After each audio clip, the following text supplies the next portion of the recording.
Hello guys, आम्ही आता ट्रेनमध्ये बसलेलो आहोत. ट्रेन डुगुडुगू चालत आहे आणि आम्ही पण डुगुडुगू कदाचित उशिरा हंपीला पोचणार आहोत. त्यामुळे काही माहीत नाही ट्रेन कशी कधी कुठे पोचेल. Stay tuned. दादरवरून 9:30 वाजता हॉस्पेट ट्रेन निघाली आणि ती आम्हाला दुसऱ्या दिवशी दुपारी पोहोचणार होती हॉस्पेट जंक्शनला. गुड मॉर्निंग मंडळी.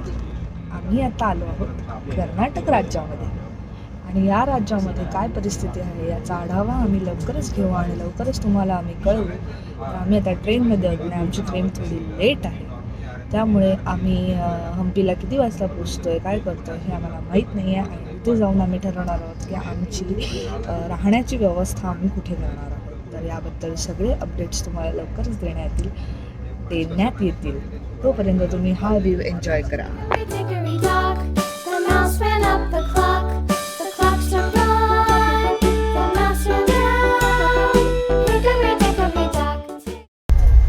ह्या समोश्यात कांद्याची भाजी आहे, जेव्हा की आपल्याकडे वाटाणे असतात. पण म्हणून साऊथ इंडियात येऊन साऊथ इंडियन ब्रेकफास्ट खायचा असतो, मुंबईचा नाही. 12:30 पाऊणच्या दरम्यान आम्ही पोचलो होतो हॉस्पेट जंक्शनला आणि तिथून आम्ही बस स्टँडला जाणार होतो. त्यासाठी आम्ही एक रिक्षा केली होती आणि रिक्षाला आम्ही 100 रुपीज पे केले होते आणि तिथून आम्हाला गंगावती बस पकडायची होती. आता आम्ही हॉस्पेटला आलेलो आहोत, हॉस्पेटच्या बस स्टॉपवर आहोत आणि आम्हाला गंगावती बस बघायची आहे. काय मला लिहिलं तिथं वाचत होतं नाही, मला गुगल ट्रान्सलेटर घेऊन फिरायचं लागतं. अगो पण बोला घेतं तुका वाचू घेत नसला तरी विचारायचं ना तोंडात. माझी ट्रिप असल्यामुळे आमचा प्लॅन होता बसने जायचा, परंतु तो काही सक्सेसफुल झाला नाही बिकॉज बस खूप लेट होत्या. त्यामुळे वेळ दवडण्यात काही अर्थ नव्हता, म्हणून आम्ही रिक्षा केली. रिक्षाने आमच्याकडनं 400 रुपीज घेतले होते आणि ती आम्हाला मेन हम्पीमध्ये सोडणार होती. There is 2 parts, new Hampi आणि मेन हम्पी. तर तुम्ही मेन हम्पीला थांबा म्हणजे तुम्हाला सगळ्या डेस्टिनेशन जवळ असतील.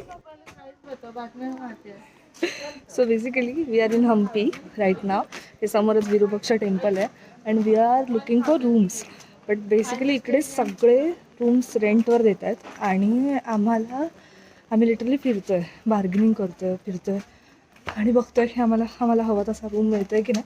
1000 to 1500 पर्यंत आहे. ते तुम्हाला जास्त थोडं प्राईस सांगतात, बट त्याच्यानंतर ते देतात एक थोडा भाषात. तर आम्ही बघतोय, एक रूम आम्हाला आवडली आहे, कराशीची आहे, बट आम्ही अजून 2-3 ऑप्शन्स बघणार. आमच्याकडे वेळ आहे, सो लेट्स सी. तर 100 ठिकाणी फिरल्यानंतर आणि 50 रूम बघितल्यानंतर आणि शार्मलीच्या अथक बार्गेनिंग स्किलचा वापर करून आम्ही फायनली एक रूम फायनल केलेली आहे.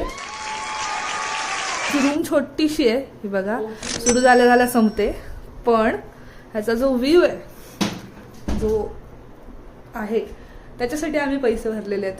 आज वेळ कमी आहे त्यामुळे आम्ही ठरवलं आहे की विरूपक्ष टेम्पल बघायचं, त्याच्या बाजूला आम्ही राहतो आणि थोडंसं हम्पी चालत पायी जेवढं एक्सप्लोअर करता येतं तेवढं करायचं. प्राचीन काळामध्ये हम्पीला पंपा क्षेत्र किंवा किष्किंधा क्षेत्र असंही म्हटलं जायचं. मंदिरात मला सगळ्यात आवडलेली गोष्ट म्हणजे प्रदक्षिणा घालण्याचं स्थान. आता ते कसं होतं हे तुम्हाला तिथेच जाऊन बघावं लागेल, कारण शूटिंगला तिथे परमिशन नव्हती.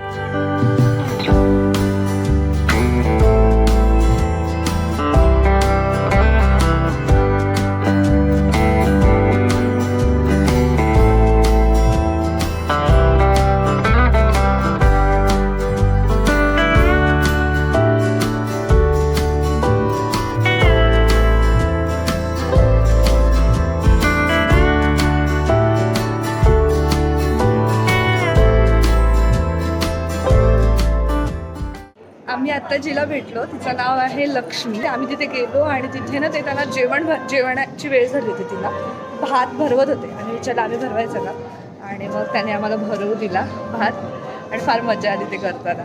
7व्या शतकातील हम्पी या वैभवशाली राज्यात उभारलं गेलेलं विरूपक्ष मंदिर हे भारतातील सर्वात जुनं आणि दीर्घकाळ पूजा अर्चा होत असलेलं मंदिर म्हणून ओळखलं जातं. तुंगभद्रेच्या काठी हे मंदिर वसलेलं आहे आणि इथे पंपा देवी म्हणून एक देवी विराजमान आहे, जी पार्वती या देवीचंच दुसरं नाव आहे असं म्हटलं जातं. शिवाशी या ठिकाणीच पार्वतीचा विवाह झाला होता अशाही काही दंतकथा आजही इथे प्रचलित आहेत आणि त्यानंतर शिवाला पंपपती असं नाव पडलं असंही म्हटलं जातं. इकडे ना सीन असा आहे ना की सगळे बोर्ड वगैरे त्यांच्या लँग्वेजमध्ये आहेत, कन्नड भाषेत. आणि फक्त टॉयलेट इकडे ना इकडे ना कोणी हिंदी वगैरे बोलायला बघत नाही.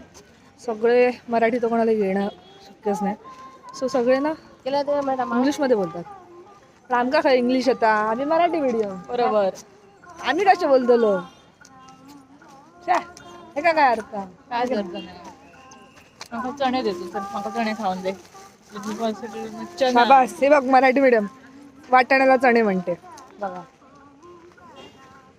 खूप लेट झाला होता त्यामुळे जास्त काही फिरता नाही आलं. फक्त विरूपाक्षा टेम्पल आणि हम्पी मार्केट आम्ही आज कवर केलं आहे. हम्पी मार्केट तुम्हाला दाखवायचं राहिले ते आता बघूया.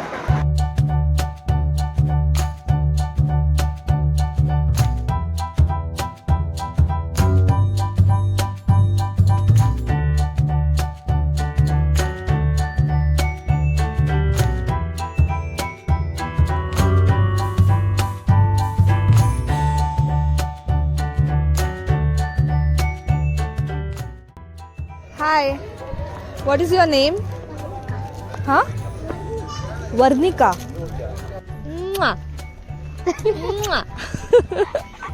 बाय. हाय. रिंग तुझी बघूया. वाव, हे मस्त आहे ग. हा ना, हे बघ माझं. ओ माय गॉड, तू ते का माझी भाषा कळणार नाही, माका त्याची भाषा कळणार नाही, तरी आम्ही बोलतो नाही गो. बरोबर. बाय. टाटा टाटा.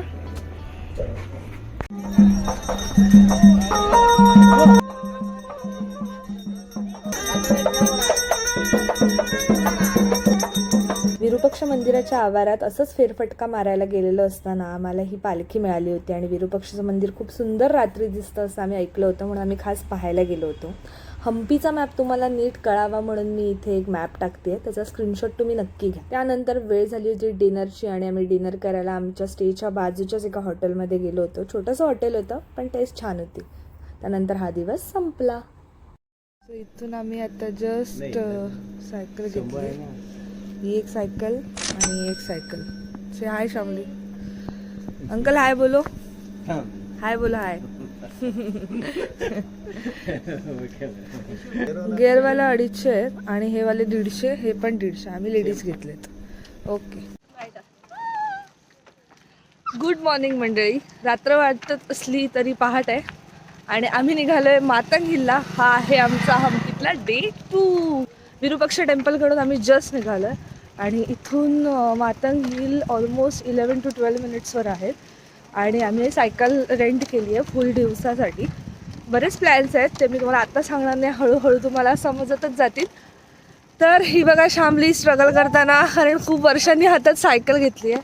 तर आम्ही आता मातंग हिल्सच्या पायथ्याशी आहोत. इथून आपल्याला वर ट्रेक करायचा आहे जो की किती 1.5-2 किलोमीटरचा आहे ना. 1.5-2 किलोमीटरचा आहे. So let's see. आता आम्ही स्टार्ट केलं. वाजले 6:30. एवढा काळोख आहे आणि आम्ही पहिल्यांदा झालं. आम्हाला वाट पण माहीत नाही कुठून जायची. शामली तो डरना मना आहे मग मध्ये पण ते असेच चाललेले मा. आणि बघलं मग त्यांचा काय झाला आता. जय श्रीराम. जय श्रीराम. त्याने आता पुढे काय जायचं? हा पुढे काय जायचं? माका असं विचारतं जसं काय मी शाळेत होतंय आणि रोज असं माउंटन चढण काय त्या शाळेत जायचं. माका भाय मी मला पहिल्यांदा येईल. बापरे कसले कसले आवाज येतोच. ए बाबा येऊ नको रे बाबा कोण. हो हैसरचे माकड म्हणे जाम डॅम्बिस होत. फोन बिन पळून निघून जातात. जर यो व्लॉग योग नाही तर समजायचा माकडानं माझा फोन पळवलो. सूर्या की योग जागा गावली बरोबर उजाडलो. पण आमका अजून रस्तो गावणं नाही. काय गो शेमड्या जो का देखा आपण नवीन वाट काढूया. कोलंबस बनूया आज आपण. कोणतरी येतात रस्तो वी हॅव नो आयडिया. आम्हाला फायनली काही माणसं भेटली जी आम्हाला रस्ता दाखवू शकतील अशा आम्हाला त्यांच्याकडनं अपेक्षा होत्या. पण कसला का ते आमच्याकडे जर रस्ता विचारू लागली. एवढ्या जोशात निघालेला शेवड्या आता म्हणता मग खर्चटला.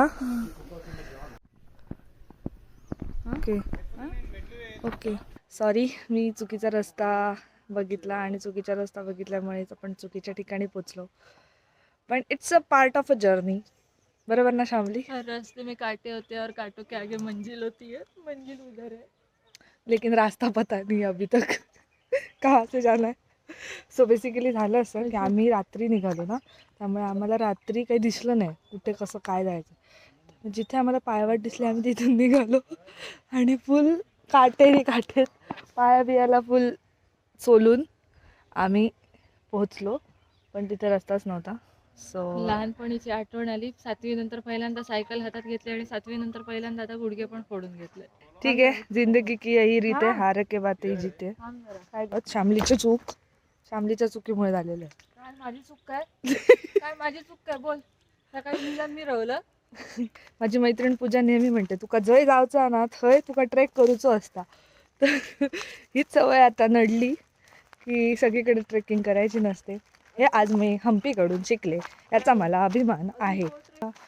एक्सप्लोर द अनटच्ड असं करताना आम्हालाच काट्यांनी कुठे कुठे टच केलंय आणि खूपच काटे बिटे लागलेत. मला नाही लागलेत पण शामले लागलेत. शॉर्ट्स घालायचे नाहीत ना, गोवा आहे काय. त्यामुळे आम्ही आता ठरवलंय हम्पीमध्ये ॲज अ टुरिस्ट म्हणून राहायचं. जास्त शहाणपणा आगाऊपणा करायला जायचं नाही. बरोबर ना शामली? तुझ्यासाठी येते. हेच मी तुला समजावत होते कालपासून. जास्त आगाऊपणा करू नकोस. नंबरचो डॅम दिसा तू करस तो माहित होतं मरे. हयचं मरे तू सांगू घेणार नाही तुका. हो बघ, आम्ही एक टूर गाईड हायर केलेला आहे. तो बघा, तो आम्हाला आता खाली जायचं तर रस्ता दाखवतोय.